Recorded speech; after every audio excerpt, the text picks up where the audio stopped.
ভেবেছিলাম যে আজই মাকে প্রতিষ্ঠা করে আমাদের গৃহপ্রবেশটা সেরে নেব, তার হলো না।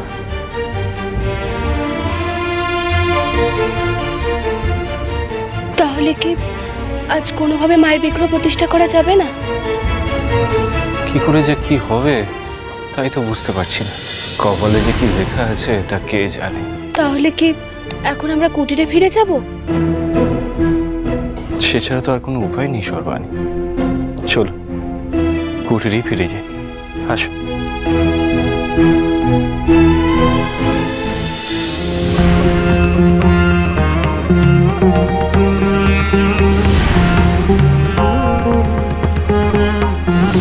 এই কুটিরে তোর নতুন সাধনার জীবন শুরু হতে চলেছে রামপ্রসাদ।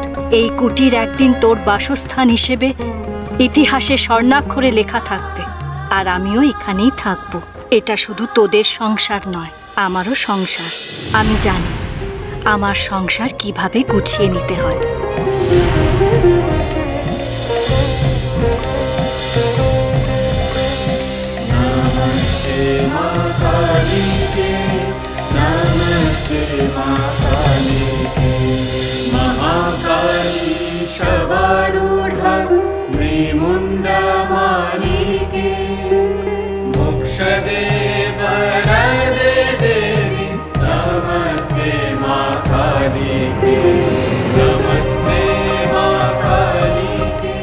কি ভেতর থেকে এত আলো আসছে কেন সর্বাণী?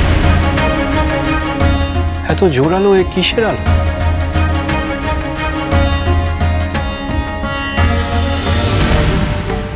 এই দেখুন, এখানে একটা জবা গাছ ফুলে ভরা।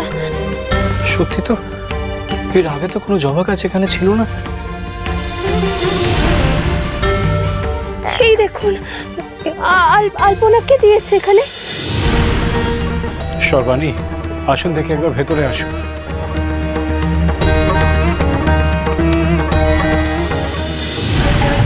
জয় জয় কালী জয় মা কালী, জয় জয় কালী জয় জয় কালী জয় মা কালী, জয় জয় কালী জয় জয় কালী জয় মা কালী।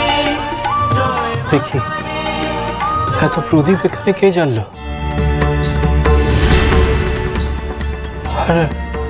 আর এমন সুন্দর করে সাজালোই বা কে?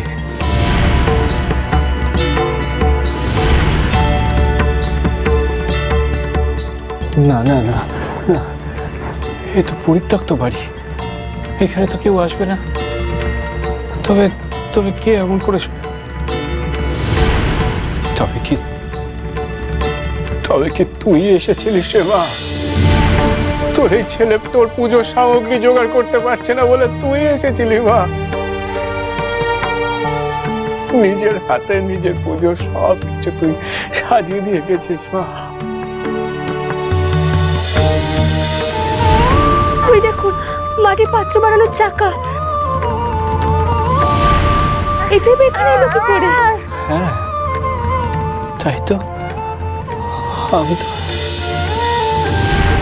ও কি, ও যে আমার পদ লেখার খাতার মতন।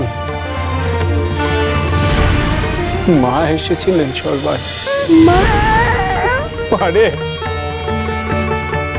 তুই তোর ছেলেকে এত ভালোবাসিস রে মা, তার প্রতি তোর এত স্নেহ, এত দরদ, তবে তুই দেখা দিস না কেন রে মা? দেখা দিস না কেন রে মা? নিজ পরিচয় দিস না কেন মা? কেন দিস না মা?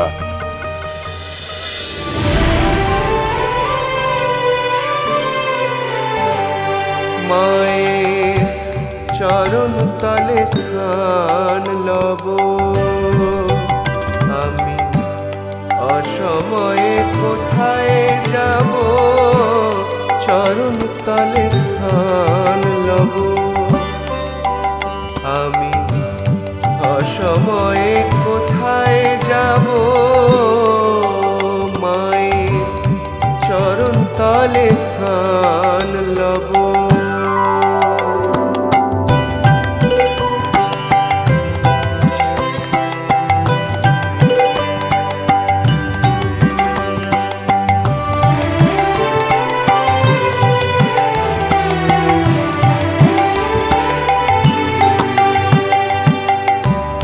ঘরে জায়গা না হয় যদি বাহিরে রব ক্ষতি কিসে ঘরে জায়গা না হয় যদি বাহিরে রব ক্ষতি কিসে মায়ের নাম ভরসা করে উপবাসী হয়ে পড়ে রব মায়ের চরণ তলে স্থান লব আমি অসময়ে কোথায় যাব চরণ তলে স্থান লব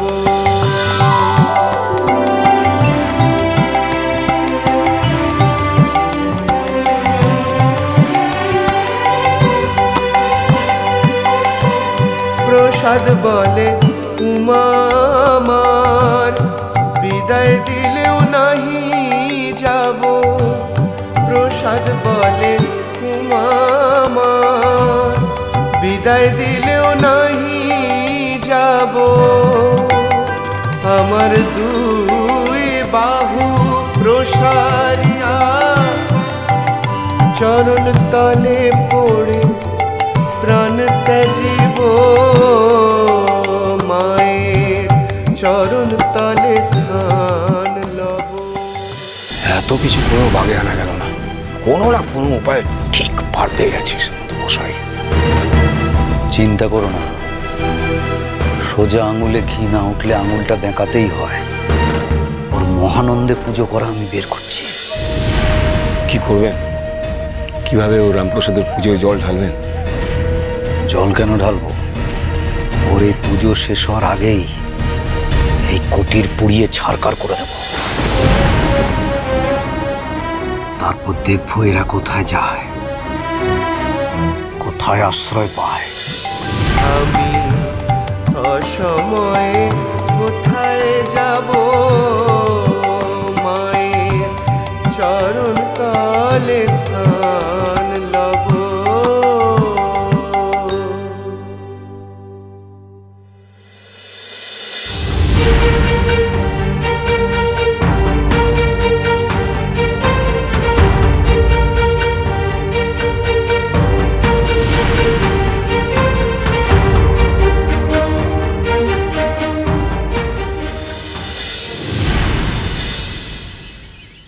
না মা না শোনো কাঁদতে নেই ওই দেখো না কেঁদো না মা কেঁদো না এটা কি হ্যাঁ এটা কি কাঁদতে নেই না আমার বড় অসহায় লাগছে রে মা তোর কৃপায় মাথার উপরে একটা ছাদ জুটলো আমাদের কিন্তু আমার স্ত্রীর মুখে আমার সন্তানের মুখে আমি দুটো অন্ন জোগান কেমন করে করবো মা এই অন্য সংস্থানের চিন্তা করতে করতে তোর সাধনাতে যে বাধা পড়ছে মা আমি কিছুতেই মন বসাতে পারছি না রে মা আমি কিছুতেই মন দিয়ে সাধনা করতে পারছি না রে মা মানুষকে কেন এমন করে তৈরি করলি রে মা কেন এমন করে বানালি রে মানুষকে আচ্ছা মা মানুষ হয়ে ক্ষুধা তৃষ্ণা বর্জন করা যায় না রে মা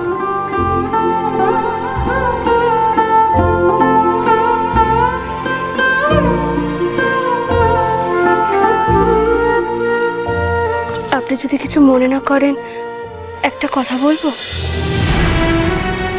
মায়ের কৃপায় যখন মাটির পাত্র বানানোর চাকাটা পেয়েছি তখন মাটির কয়েকটা জিনিস বানাই না দেখি না আদৌ বিক্রি হয় কিনা কেউ যদি কেনে তাহলে সংসারে দুটো আয় হবে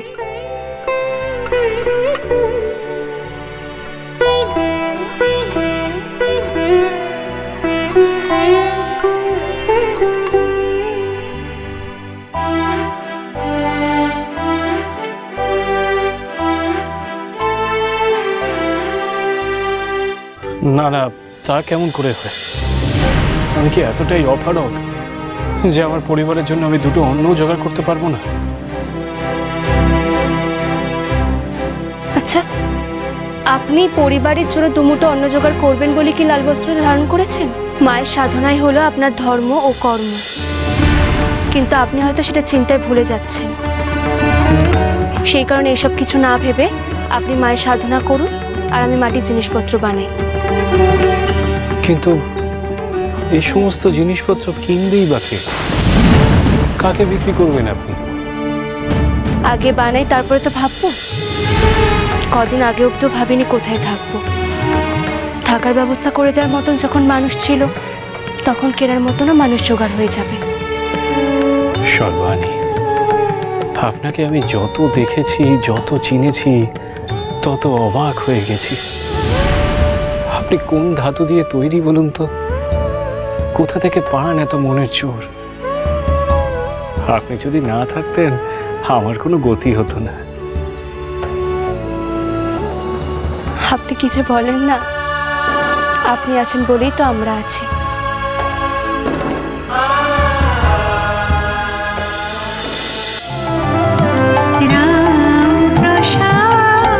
চলো চলো চলো চলো চলো পাল্টাই।